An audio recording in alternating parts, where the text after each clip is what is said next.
jambe gauche avant de l'enchaîner. Donc, ici, je rentre à l'intérieur, j'amène mon poids vers l'avant, donc vers mon genou droit. Ici, je regarde bien en dessous et je lance ma jambe. Ici, continue ton tour. Donc, si c'est moi... J'ai vraiment manqué mon coup, tout le monde est d'un bord, et moi je suis au bord.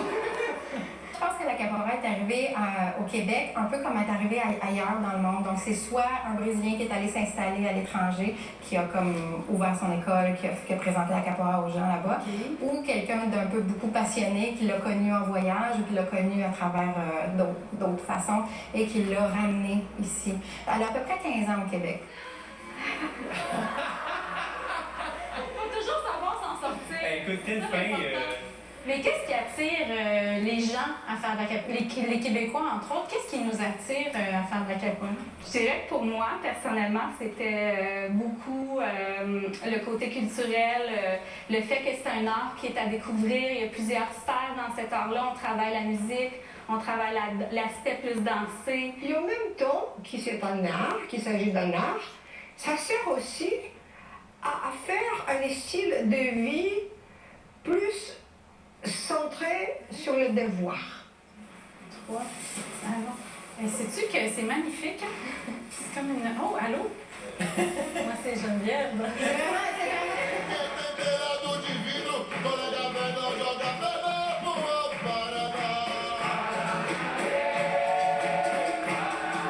Aujourd'hui, c'est ce qu'on appelle un baptisado, en fait. Puis plus, en fait, c'est un festival international de capoeira de Montréal. Baptisado, c'est le baptême de ceux qui n'ont pas de nom de capoeiriste. C'est leur première fois qu'ils vont avoir une corde. Et les autres personnes passent à un autre niveau, mais c'est pas automatique. En capoeira, les niveaux, c'est pas automatique. Donc, on va faire ce qu'on appelle une roda. Et il va y avoir des graduations de cordes comme ça, en partant de débutants jusqu'à des niveaux le plus élevés, en fait. C'est comme le karaté, tu as des gradations c'est pas les mêmes couleurs, évidemment, il y a des couleurs qui se rejoignent, mais c'est pas dans le même ordre. Je fais ça pour progresser, pour me dépasser. Et puis le groupe, l'énergie du groupe fait que tu te dépasses. Alors, ce que je vais passer d'autres cordes ou tout ça, c'est pas nécessairement important, mais l'important, c'est de faire partie d'un groupe. C'est un ami à moi qui m'invitait, qui était comédien, puis je savais rien du tout de la capoeira. Je connaissais pas vraiment la culture brésilienne non plus. Puis je faisais le cours, je savais même pas comment prononcer le nom, premier cours, puis c'est capoeira, je sais pas. Puis finalement, je suis resté, lui est parti, mais moi je suis resté comme une dizaine d'années.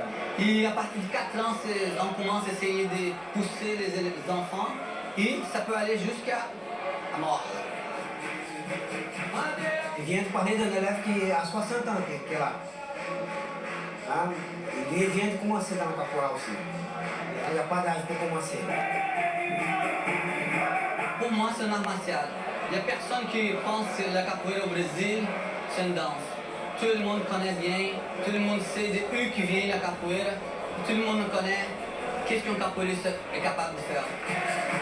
La capoeira transporte beaucoup toute la culture brésilienne, la musique, aussi, la culture des orishas, du candomblé, donc la religion, tout ça.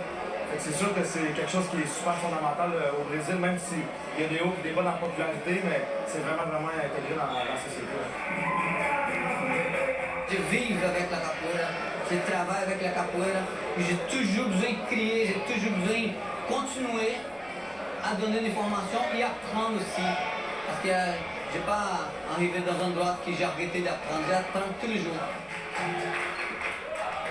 Ils ont été tellement bons, là, que j'ai envie qu'ils nous le montrent vite.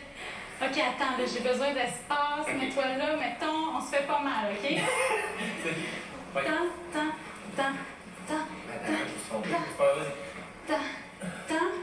Là, moi, j'esquive. Roux. Coup de vent. Oh, coup de vent.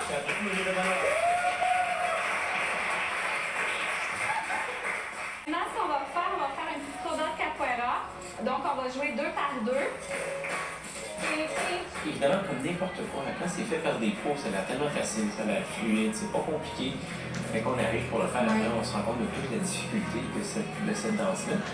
Puis il y a vraiment quelque chose de quasi tribal dans tout ça, avec la chanson à la fin.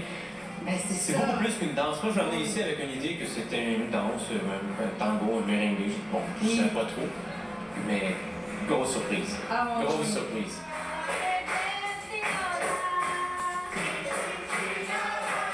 moi, personnellement, ce qui m'a le plus apporté, c'est que j'arrête pas d'apprendre, tant au niveau physique, au niveau historique, au niveau culturel, au niveau personnel.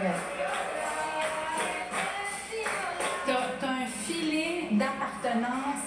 Moi, là, j'ai pas d'amis dans la vie. En fait, là, j'ai eu un feeling d'appartenance à un groupe. Quand tu fais partie d'un groupe de capoeira, tu fais aussi partie d'une communauté de capoeira. Donc, il se passe un événement, on le voit, que ce soit sur Internet ou partout, on voit vraiment on veut participer, on le fait parce que ça nous interpelle beaucoup en tant que capoeiriste. Jean-Luc, est-ce que tu as aimé ça faire une roda avec moi? Ben, j'ai adoré. C'était pas pire? J'ai adoré. Je les ai trouvées bonnes, je les ai trouvées bons.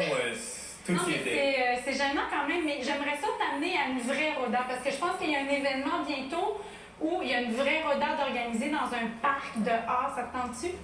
Ben, je suis pas sûr. T'as pas le choix! On peut se mettre un sac en papier sur la tête. Ok, j'étais déjà assez intimidé ici, mais je serais curieux de voir parce que la démonstration est une démonstration impressionnante. Alors j'imagine dans une plus grande roda ce que ça peut donner. Ah oui. Merci tout le monde. Merci beaucoup.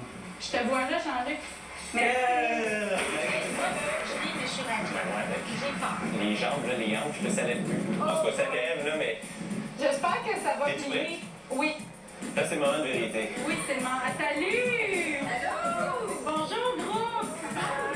Wow, hey, on s'excuse d'avance si on frappe quelqu'un qu'on n'était pas supposé frapper.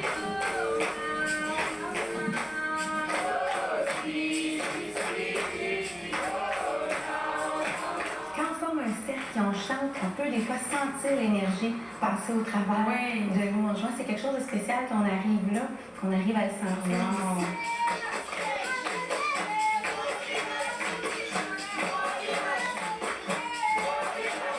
C'est tellement plus exigeant que ça en a de l'air.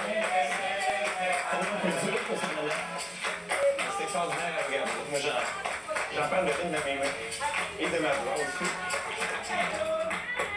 Moi, là, de le faire pour vrai, là, d'improviser avec elle, c'est là, pas facile, hein? je tremblais là, à la fin, mais un thrill, là, vraiment, là, de pas savoir ce qui s'en vient, pas savoir...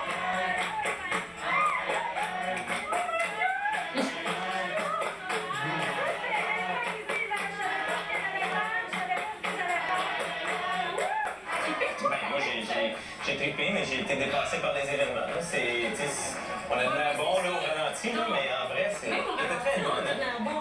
Ben oui, là, moi, j'ai l'air vraiment du lit. Ah non, mais Jean-Luc, moi je pense que le but c'est de vivre, c'est quoi un peu la capoeira, mais on a plongé sans savoir nager, là. Oui. C'est ça qui est arrivé, c'est ça qui est arrivé, mesdames et messieurs, on a plongé, on savait pas nager.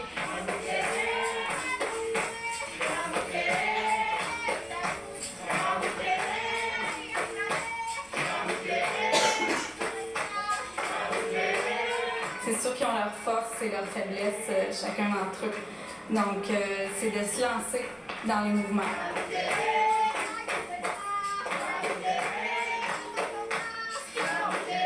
Geneviève, elle a beaucoup de grâce, beaucoup de fluidité et de la facilité dans ses déplacements. Jean-Luc, c'est un athlète, donc les levées sur bras, ça a été très facile.